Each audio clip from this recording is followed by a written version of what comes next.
Hello student, आज हम लोग एनसीईआरटी का प्रॉब्लम आगे की ओर देखते हैं। हम लोग पीछे क्लास में एनसीईआरटी का प्रॉब्लम देखे, आज भी उस प्रॉब्लम में आगे और भी देखते हैं, तो फिर आगे थ्योरी में आएंगे। देखिए 1.2 क्या कहता है, two isolated charged copper sphere A and B have their centres separated by distance दे दिया है 50 सेंटीमीटर। तो कहता है कि पता तो दोनों के बीच में repulsion force, what is the mutual force of electrostatic repulsion if the charge on each is this. दोनों का चार्ज ये है और रेडियाई नेग्लिजिबल। आइए पहले फिगर बना लेते हैं। चलिए, एक स्फीयर है, ए स्फीयर और दूसरा स्फीयर बी।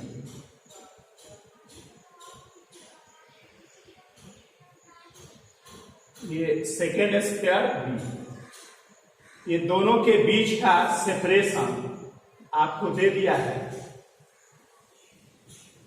6.5 इंटू 10 का पावर -7 कूलम, सॉरी 50 सेंटीमीटर। दोनों के बीच का सेपरेशन दिया हुआ है 50 सेंटीमीटर। तो मीटर में बदलिएगा इतना मीटर, और कहां से डिस्टेंस है उसके सेंटर से। ये देखिए ये डिस्टेंस दे दिया, और दोनों पर चार्ज जो है वो सेम अमाउंट है। चार्ज जो है वो दोनों पर सेम अमाउंट है। इस पर मान लेते हैं कि क्यू ए चार्ज, और इस पर charge q b. Q a is equal to क्या है, q b. Q a is equal to q b is equal to आपका दिया हुआ है 6.5 इंटू 10 का पावर -7। ये आप दोनों का चार्ज का मैग्नीट्यूड दिया। तो कहता है कि बताइए तो दोनों के बीच में फोर्स का वैल्यू क्या। तो हम लोग देखिए कितना सिंपल है, फोर्स पर है q a q b by 4 pi epsilon naught r s. बोलिए, अप्लाई कर सकते हैं। एक आपके दिमाग में आ रहा होगा कि सर ये तो पॉइंट चार्ज के लिए एप्लीकेबल है, लेकिन ये तो पॉइंट चार्ज है नहीं। लेकिन देखिए, हम आपको बताए थे कि sphere behaves as a point charge. Sphere में एक गुण है जो एक पॉइंट चार्ज की तरह बिहेव करता है। प्रूव करके भी बताए थे गॉस के एप्लीकेशन। तो इसलिए जहां स्फीयर हो वहां आप ऐसा ये फॉर्मूला आप यूज कर सकते हैं। तो इसलिए हम लोग इस फॉर्मूले को यूज किए। आप वैल्यू दे दीजिए, तो वैल्यू दीजिएगा तो कितना आ जाएगा, एक इक्वल टू 1/4 पाई का 10 का पावर 9 हो गया into Q A 6.5 into 10 power -7 का होल स्क्वायर हो जाएगा, चूंकि क्यू ए क्यू बी दोनों इक्वल, और डिस्टेंस 50 इंटू 10 का पावर -2 का होल स्क्वायर। ये इतना आंसर हो जाएगा। फिर बी पार्ट में ऐसा करता है। बी पार्ट में आपको कह रहा है कि what is the force of repulsion. फिर निकालने के लिए कह रहा है जब इसका ईच स्फीयर की charge double the effort amount and distance is half. तो देखिए क्या हो जाएगा, एफ इज इक्वल टू,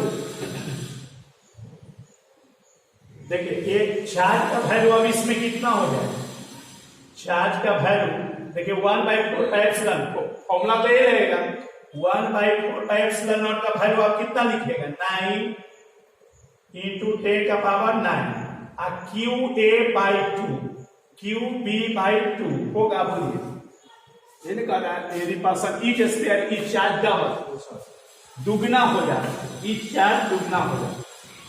तो 2q और a 2q are divided by, देखिए चार्ज दुगना हो गया। Each sphere is charge double, और डिस्टेंस दोनों में हाफ हो गया। तो डिस्टेंस आपका जो r है r/2 का होल स्क्वायर। अब देखिए इसमें कितना आ जाएगा, डिस्टेंस हाफ हो गया। तो अब आप सिंप्लीफाई कीजिएगा तो 9 इंटू 10 का power 9 into 2 to 4 into E2 ऊपर चला जाएगा, ये भी 4 हो जाएगा। into QA QB divided by R square. तो कुछ नहीं करना है, देखिए कैलकुलेशन आसान करने के लिए आपको F इज इक्वल टू, इसको नहीं हो तो F डैश कर देते हैं, F डैश ये हो जाएगा 16 इंटू 9 इंटू 10 का power 9 QA QB by R square, और F dash is equal to 16 into 10। देखिए F का वैल्यू इसमें कैलकुलेट कीजिएगा ही, ये कैलकुलेट कीजिएगा, वही वैल्यू को यहां पर दे दें।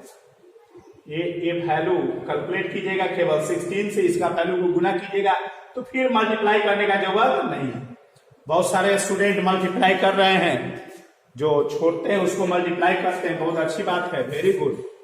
तो इसी तरह करते रहना है, उससे हैबिट भी बनेगा और प्रैक्टिस करते रहना है इस तरह से। तो ये आपका क्या हो गया, आंसर हो गया। अब हम लोग आइए नेक्स्ट क्वेश्चन देखते हैं। आइए देखते हैं नेक्स्ट क्वेश्चन।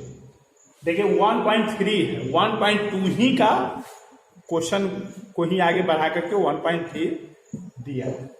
देखिए 1.2 में हम लोग पढ़े थे कि दो स्फीयर है, तो वही लिखा है कि suppose the spheres A and be in question 1.12 have identical size, दोनों का साइज रेडियस एक है, और एक थर्ड स्फीयर है उसका भी साइज इतने बड़ा, और लेकिन वो अनचार्ज है, और इस पर जो चार्ज पहले से है वो इतना है। आइए फिगर के द्वारा हम समझते हैं। देखिए एक स्फीयर ए है,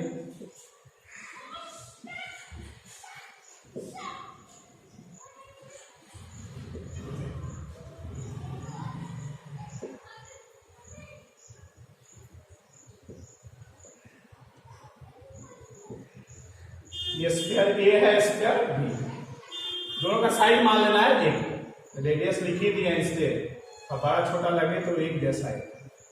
इस पर इनिशियली क्यूए चार्ज, इस पर क्यूबी है, दोनों का मैग्नीट्यूड से 6.5 इंटू 10 पावर माइनस से, इसका भी है 6.5 इंटू 10 पावर माइनस से। ये क्वेश्चन 1.12 में दिया हुआ।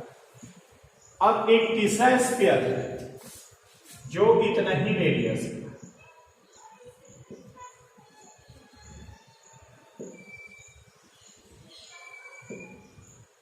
जिसका आपका रेडियस उतना ही है स्फीयर, इसको हम मान लेते हैं, लेकिन अनचार्ज है, लिखा है ये अनचार्ज है, कोई इस पर चार्ज Q बराबर 0। अब स्टेप बाय इसको हम लोग टेक करते हैं। तो देखिए पहला स्टेप में कह रहा है कि brought in contact with the first, पहले हम लोग इसको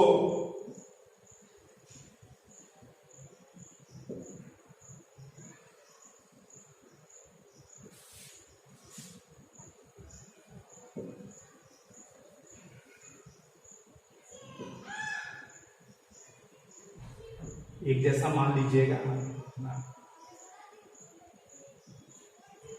ए स्फीयर है और सी, ये अनचार्ज है, ये ब्राउट कांटेक्ट में ला करके, और ए इस पर चार्ज क्यू है, इस पर चार्ज 0। अब इसको हम अलग अलग करते हैं।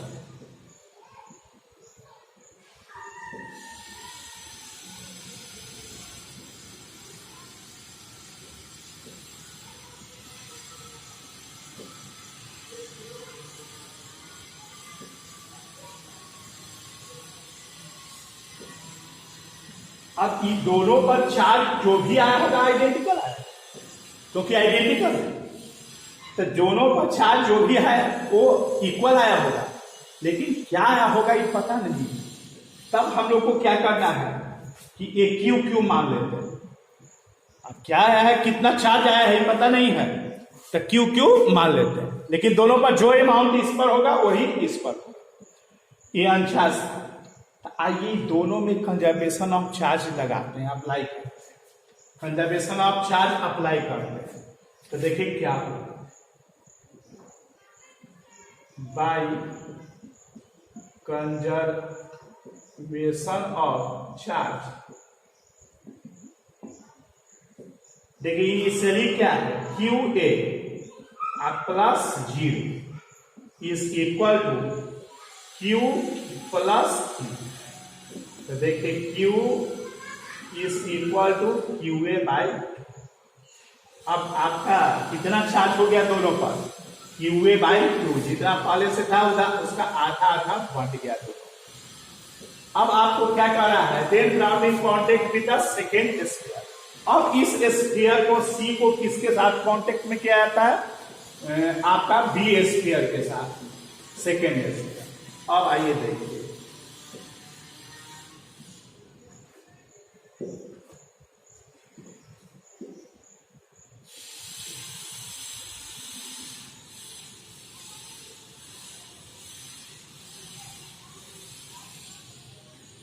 इस पर ई आपका स्फीयर बी, ई आपका सी है। इस पर अभी जस्ट कांटेक्ट कर रहे हैं, उसके पहले का है। अब दोनों स्फीयर को लाइए,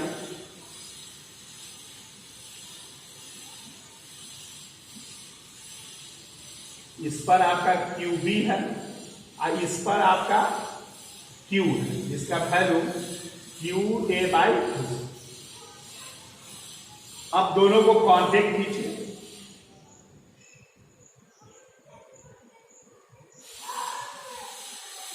ये आपका बी है और ए सी, दोनों को कांटेक्ट कीजिए। कांटेक्ट करने के बाद फिर सेपरेशन में,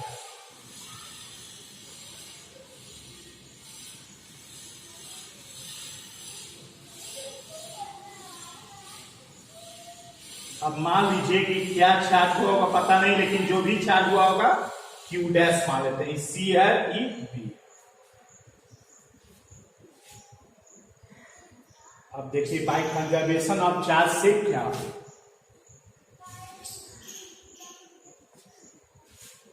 बाय कंजर्वेशन ऑफ चार्ज, देखिए क्या बाय कंजर्वेशन ऑफ चार्ज क्या,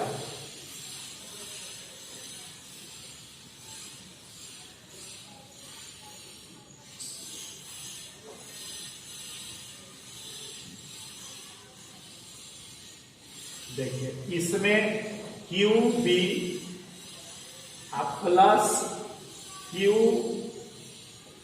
ए बाई 2 इज इक्वल टू आपका Q dash plus Q dash. अब आपका इसको सिंप्लीफाई करेंगे तो Q B plus Q B A में लिख लीजिए, क्योंकि क्यू ए क्यू बी क्या है, इक्वल है, q dash plus Q b. तो ये हो जाएगा 3/2 q b is equal to 2 q dash, और आपका क्यू डैश बराबर हो जाएगा 3/4 क्यू। देखिए इतना चार्ज, इसका चार्ज आपका क्यू बी है, इसका चार्ज उसके आधा आ गया है क्यू ए बाई 2, तो क्यू ए बाई 2 लिख दिए। ये दोनों पर क्या चार्ज है पता नहीं, तो ये क्यू डैश मान लिए, तो Q dash plus Q dash. अब क्यू ए को क्यू बी लिख दिए, क्यू डैश 2 क्यू डैश। अब इसको सिंप्लीफाई करेंगे तो 3 हो जाएगा, यहां पर आएगा इतना, ए 3/4 क्यू बी। अब कहता है कि बता तो क्या ए और बी के बीच का फोर्स हो गया, तो देखिए ए स्क्वायर सब एकदम आइडेंटिकल मानिएगा, अब बड़ा छोटा कहीं कहीं लग रहा है उस पर ध्यान नहीं देना, सबको आपको एक जैसा बना देना, इसलिए सब में आराम लिखिए ताकि रेडियस। अब आपका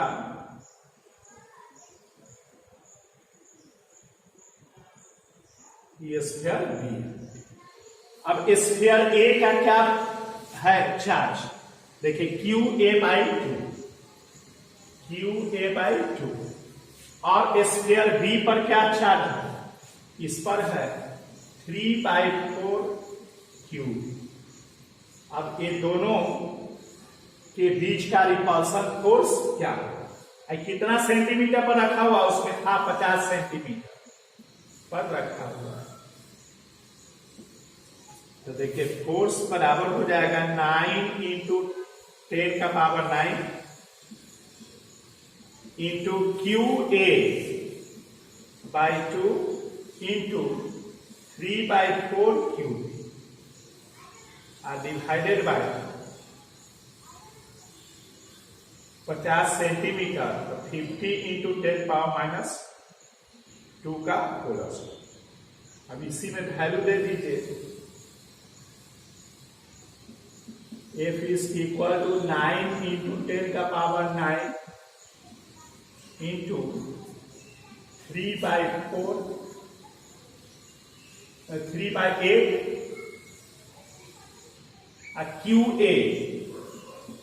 QA का वैल्यू आपका दिया हुआ है 6.5 इंटू 10 का पावर माइनस 7 और QB का भी value 6.5 into 10 power minus divided by 50 into 10 का पावर माइनस 2 का होल स्क्वायर। यही आंसर है। देख लीजिए, इसमें एकदम स्टेप बाय बताए हैं इसमें। और आइए हम लोग देखते हैं आगे नेक्स्ट क्वेश्चन। आइए देखते हैं नेक्स्ट क्वेश्चन 1.1 से। ये कहता है careful measurement of the electric field at the surface of A black box indicates that the net outward flux through the surface of the box is इतना। फ्लक्स का value दे दिया है, तो आपको चार्ज, उसके अंदर का चार्ज क्या है, इनसाइड बॉक्स क्या चार्ज है ये निकालना। कितना आसान है ये। हम लोग को बाई गॉसेस से हम लोग क्या करते हैं, बाई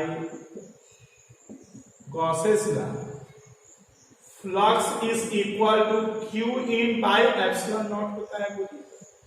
ये फ्लक्स बॉक्स का दिया हुआ है, इसके अंदर का चार्ज पता है निकालने के लिए इनसाइड द बॉक्स, और तब आपका क्या हो जाएगा, Q इन का वैल्यू हो जाएगा 5 इंटू एप्सिलॉन नॉट।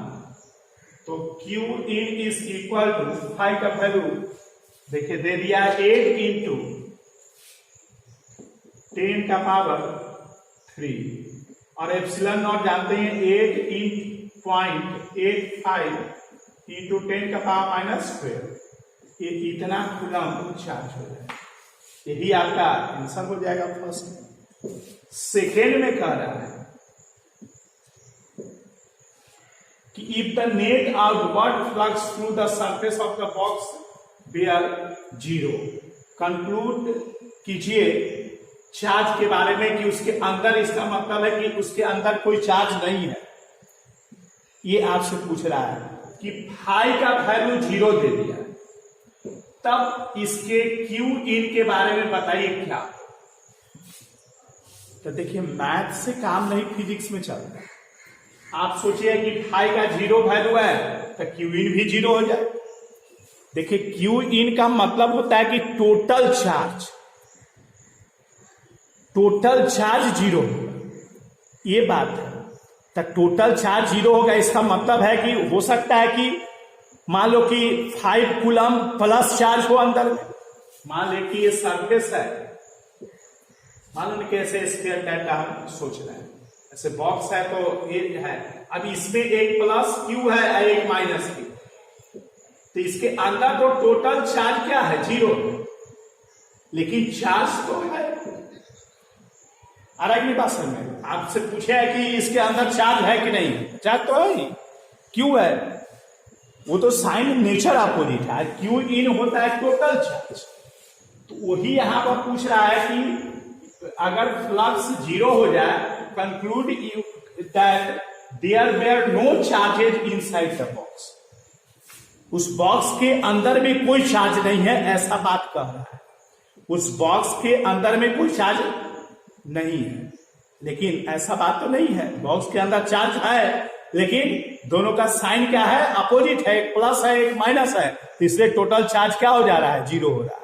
तो इसलिए क्यू इन जीरो का मतलब ये नहीं समझना है कि उसके अंदर चार्ज ही नहीं है, दोनों का मीनिंग समझिए, चार्ज ही नहीं है, एक है टोटल चार्ज जीरो है, मतलब चार्ज है उसका सम क्या है, जीरो है, इसलिए ऐसे आंसर हम लोग नो दें, नहीं ऐसा नहीं है, तो ये चार्ज है उसके अंदर, चार्ज नहीं है ऐसा बात नहीं है, चार्ज। आइए देखते हैं नेक्स्ट क्वेश्चन, आइए देखते हैं नेक्स्ट क्वेश्चन। 1.8 बता दिए हैं, पीछे देखिएगा पिछले क्लासेस में 1.9 है कि पॉइंट चार्ज ऑफ इतना coulomb is at the centre of A cubic Gaussian surface. कैसा गॉसियन सरफेस है, क्यूबिक, 9 सेंटीमीटर उसका एज दिया हुआ है। कहता है what is the net electric flux through the surface, बताइए टोटल फ्लक्स क्या होगा सरफेस का। तो अब लग रहा होगा, देखिए फ्लक्स निकालने का दो तरीका है, एक तो अपना उसका फॉर्मूला है E डॉट एस, मतलब E S cos theta, electric field दीजिए, एस दीजिए, दोनों के बीच का एंगल दीजिए, तब फ्लक्स निकलेगा।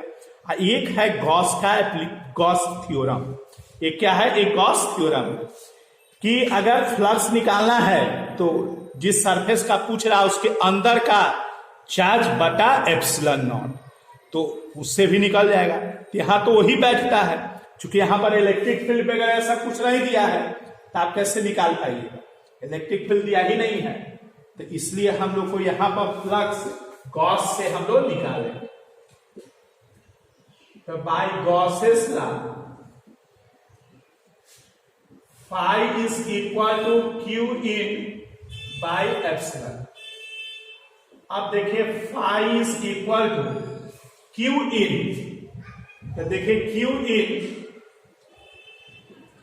क्या हो जाएगा, गॉसियन सरफेस के अंदर का चार्ज, आपका कितना दिया हुआ है 2 माइक्रो, तो 2 into 10 power minus 6, epsilon naught 8.85 into 10 power minus 12, इतना दिया हुआ है, इतना न्यूटन पर कूलम मीटर।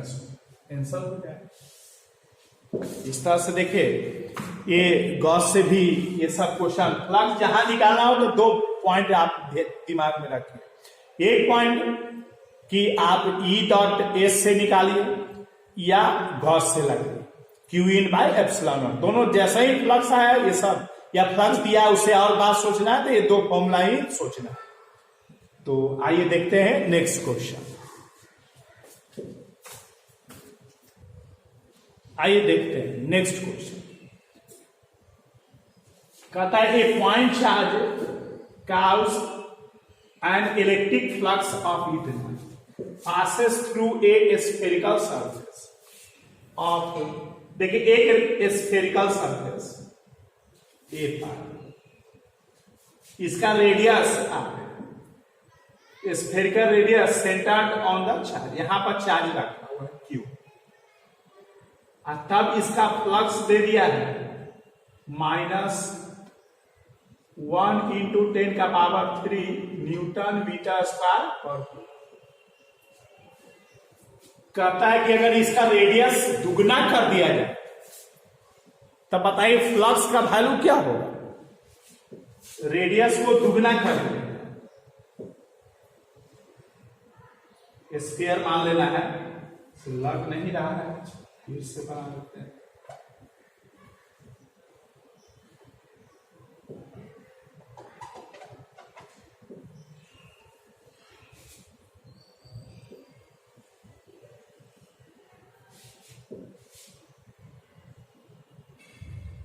टू आर हो गया, चार्ज वही है, तब फ्लक्स का वैल्यू बताइए क्या है।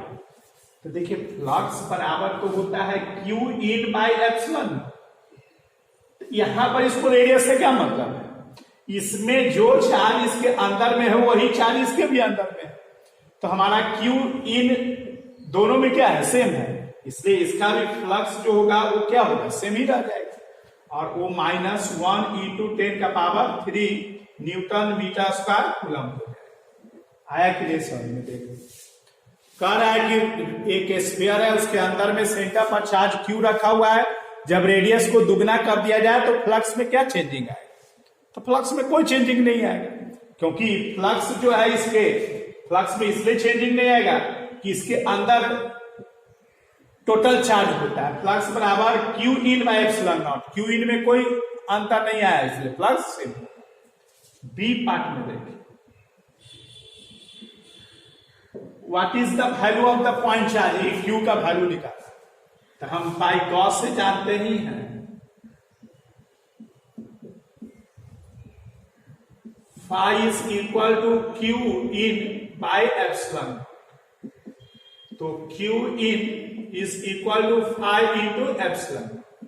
क्यू इन मेरा क्यू है, इसी का वैल्यू निकालना है, और फ्लक्स है -1 इंटू 10 का पावर 3 एप्सिलॉन नॉट 8.85 इंटू 10 का पावर -12। इतना आपका कूलम्ब आंसर हो जाएगा। ये आपका सेकेंड राउंड। तो इस तरह से इसको हम लोग क्या करेंगे, फाइंड आउट करेंगे। आइए देखते हैं नेक्स्ट क्वेश्चन।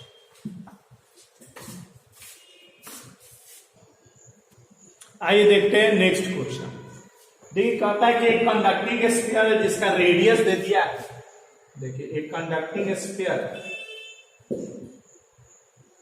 इसका रेडियस r मान लेते हैं, कितना दिया हुआ है 10 सेंटीमीटर, ये रेडियस दे दिया है। इस पर चार्ज पता नहीं कितना है, मान लेते हैं क्यू चार्ज, और इसका यहां से 20 सेंटीमीटर पर सेंटर से इलेक्ट्रिक फील्ड दे दिया।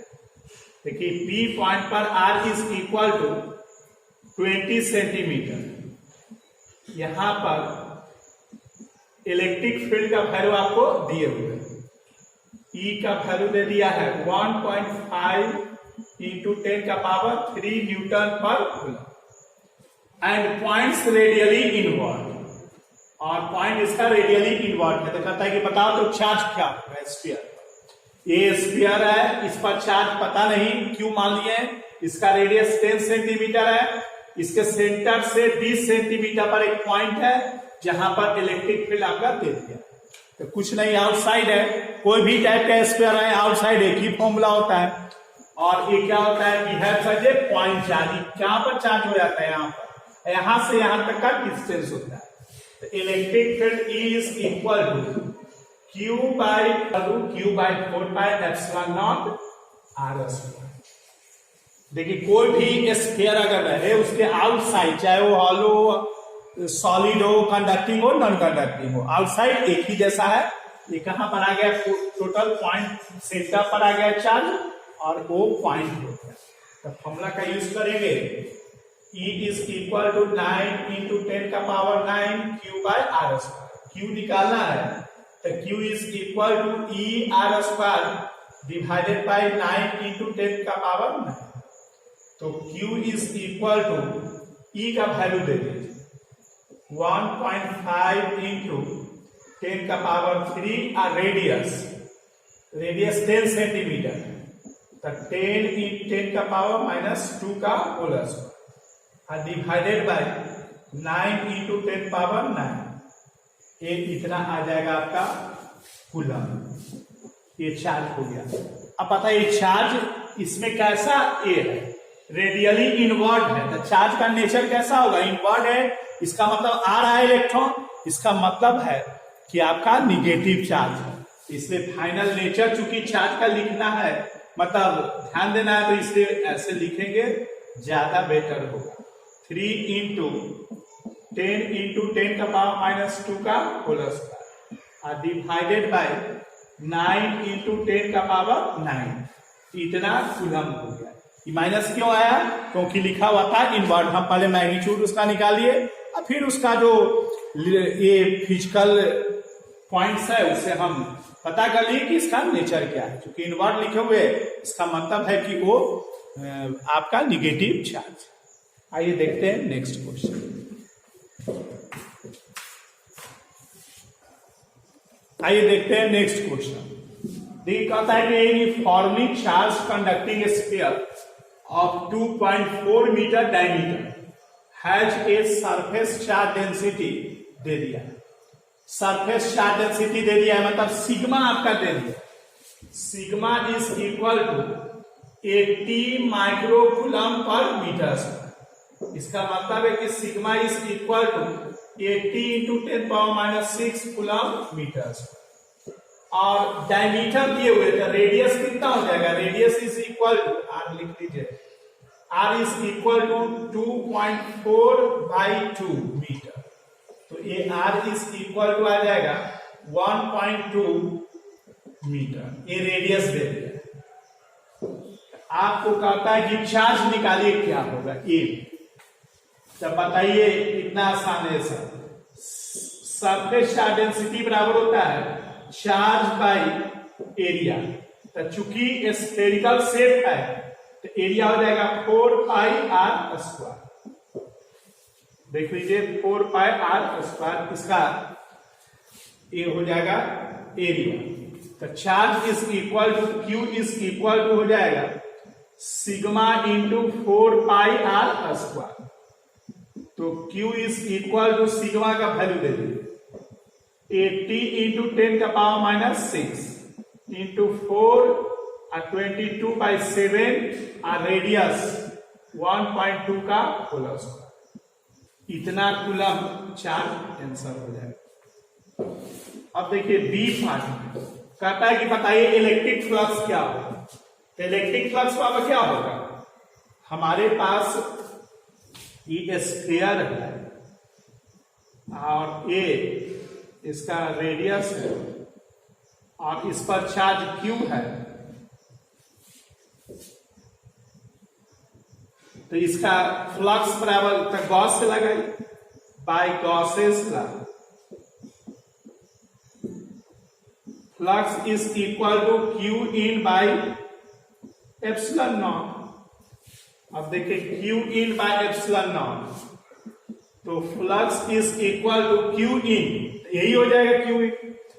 इस पर चार्ज किया, इसी पर एक हल्का सा गॉसियन सा पे ड्रॉ कर देंगे तो टोटल चार्ज हो जाएगा उसके अंदर में। तो 80 इंटू 10⁻⁶ इंटू 4 इंटू 22/7 इंटू 1.2 का whole square divided by epsilon naught 8.85 into 10⁻²।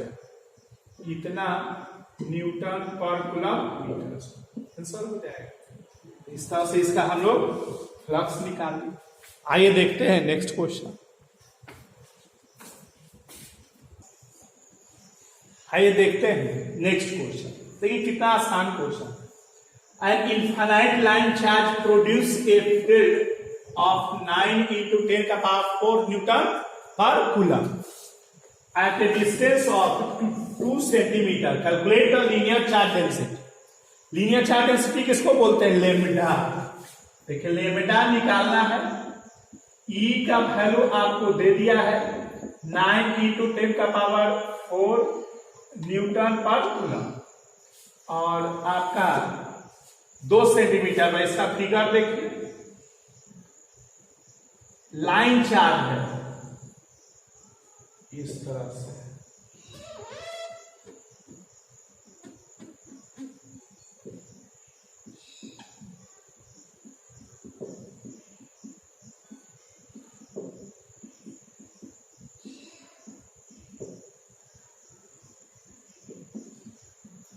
Are distance दिया हुआ है 2 सेंटीमीटर। यहां पर इलेक्ट्रिक फील्ड का वैल्यू आपको दे दिया है 9 इंटू 10⁴ न्यूटन पर। तो कहता है कि लेमडा बताइए क्या होगा। तो देखिए गॉस के एप्लीकेशन में हम आपको बताए, याद कीजिए गॉस का एप्लीकेशन नंबर 1 ही था कि कोई भी लाइन चार्ज के कारण इलेक्ट्रिक फील्ड क्या होता है। तो उसमें बताया था आपको कि E इज इक्वल टू होता है lambda by 2 pi epsilon not.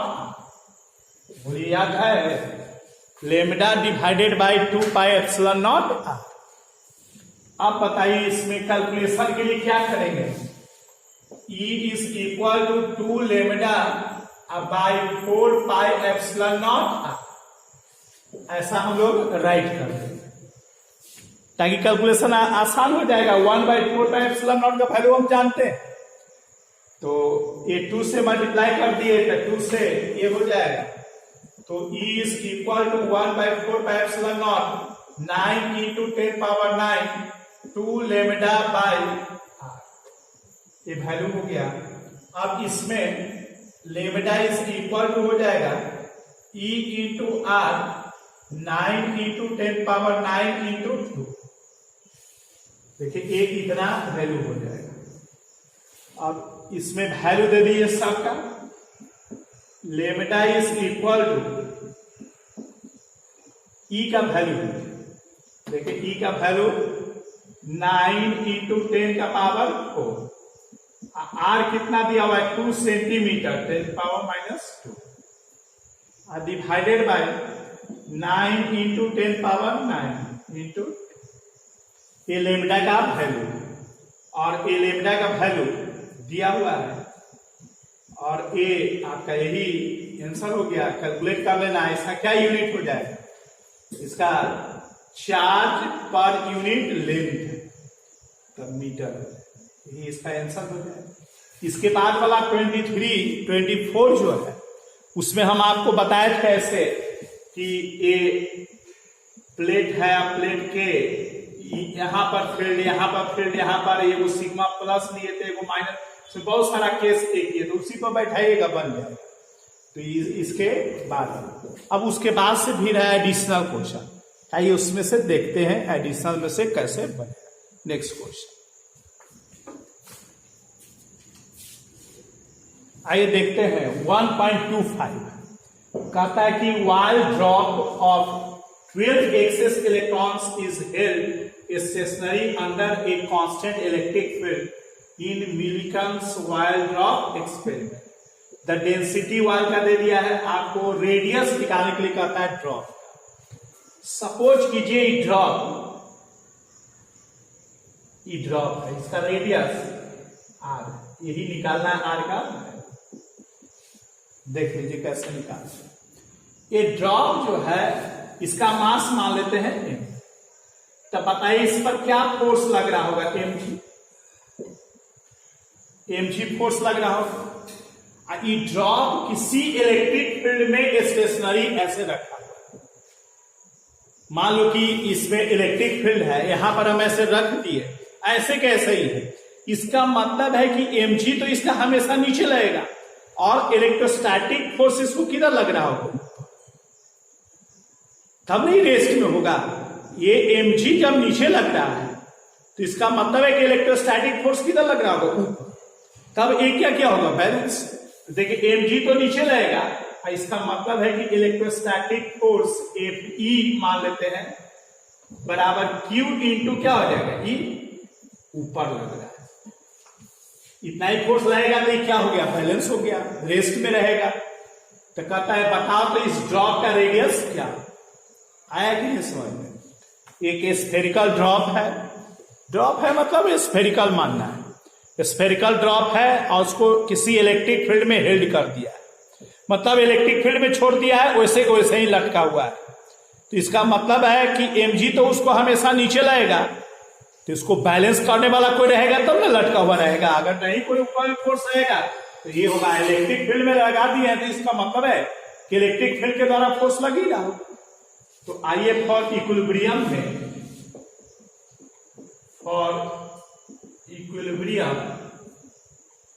इस पर चार्ज मान लेते हैं Q, Fe is equal to mg या minus mg is equal to 0, तो Fe इज इक्वल टू क्या हो जाएगा, mg। Fe का वैल्यू दे दीजिए QE is equal to mg। अब देखिए इसमें QE इज इक्वल टू, अब क्या क्या इंफॉर्मेशन है और क्या क्या नहीं है इस पर सोचिए। तो देखिए चार्ज नहीं दिया हुआ है लेकिन 12 एक्सेस इलेक्ट्रॉन आ गया है, इसका मतलब है कि ये निगेटिव चार्ज, और निगेटिव चार्ज में फोर्स से अपोजिट फील्ड होता है, इसलिए फील्ड नीचे होगा इलेक्ट्रिक। देख लीजिए सब आपको पता चल जा रहा है, इसके इलेक्ट्रिक फील्ड क्या होगा, नीचे होगा, डाउनवर्ड होगा, क्योंकि इलेक्ट्रोस्टैटिक फोर्स ऊपर लग रहा है, और फील्ड ऑफ फोर्स अपोजिट होता है जब चार्ज निगेटिव होता है, क्यों निगेटिव चार्ज है? क्योंकि 12 एक्सेस इलेक्ट्रॉन। तो देखिए Q बराबर हम लोग पढ़ रहे हैं n इंटू ई। तो n मेरा 12 हो गया, E का वैल्यू आप जानते हैं 1.6 इंटू 10 पावर -19 लिखा भी है, दे दिया। अब मेरा mg का वैल्यू क्या होगा? मास। ऐसा आप सोचना है मास जिससे कि रेडियस रिलेट कर, क्योंकि रेडियस दिया है निकालने के लिए, अभी रेडियस का बात नहीं बन रहा। तब मास को रेडियस से कैसे? डेंसिटी। देखिए हम लोग पढ़े हैं density is equal to mass बटा volume. The mass is equal to density into volume. तो देखिए मास बराबर डेंसिटी, अब वॉल्यूम क्या हो जाएगा?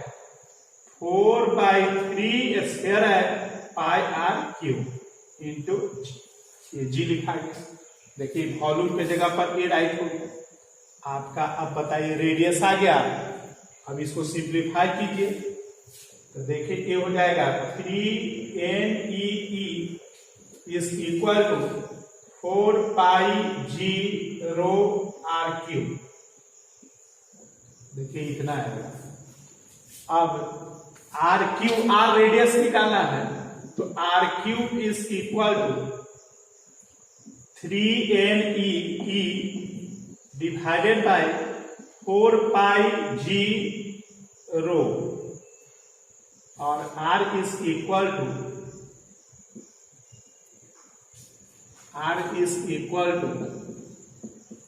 3NEE divided by 4πg rho. इसका पावर हो जाएगा 1/3। अब सबका वैल्यू आप सब्स्टिट्यूट कर दीजिए। 3 n कितना है? ये 12 एक्सेस इलेक्ट्रॉन है तो 12 हो गया। E 1.6 into 10 power -19। Electric field का वैल्यू 2.25 इंटू 10 का पावर 4 डिवाइडेड बाय 4 पाई हो गया 22/7 और जी हो गया 9.8। और डेंसिटी देखिए, डेंसिटी आपका रो दिया हुआ है ए, तो rho is equal to density, rho is equal to 1.26 gram है तो इसको केजी में बता देंगे -3 हो गया, और नीचे में सेंटीमीटर है तो 10⁻² मीटर का क्यूब, और ये हो गया केजी। तो देखिए कितना आ जाएगा? ये आ जाएगा आपको 1.2 इंटू 10 का पावर -3। ये देखिए कितना हो जाएगा? 6 ऊपर जाएगा तो 10 का पावर +6 हो जाएगा, और इतना केजी मीटर क्यूब। इसको सिंप्लीफाई करेंगे तो 1.2 इंटू 10 पावर 3 हो जाएगा केजी पर मीटर क्यूब। ये वैल्यू दे दीजिए, ये आपका हो जाएगा 1.2 इंटू 10 का पावर 3, और इस पर पावर आ जाएगा 1/3, इतना मीटर। आंसर हो जाएगा। तो इस तरह से हम लोग रिलेट करके बनाएंगे। इसे कैलकुलेशन कर लेना है। बहुत सारे स्टूडेंट कर रहे हैं कैलकुलेशन, जो नहीं कर रहे हैं उनको भी करना है, तब ना आप एक्सपर्ट होइएगा। एग्जाम में तो आप ही को बनाना होगा। इसी तरह कोई जरूरी है कि ही न्यूमेरिकल वैल्यू रहे, क्वेश्चन इसी टाइप का रहेगा, न्यूमेरिकल वैल्यू चेंज रहेगा, तो इसे प्रैक्टिस कर लेना है। तो इसका आंसर करना है। अगली क्लास में हम लोग इसका और भी जो रेस्ट प्रॉब्लम है वो बताएंगे, और कैपेसिटर का थ्योरी भी बताएंगे। तो इस तरह से हम लोग आगे बढ़ेंगे। Thank you.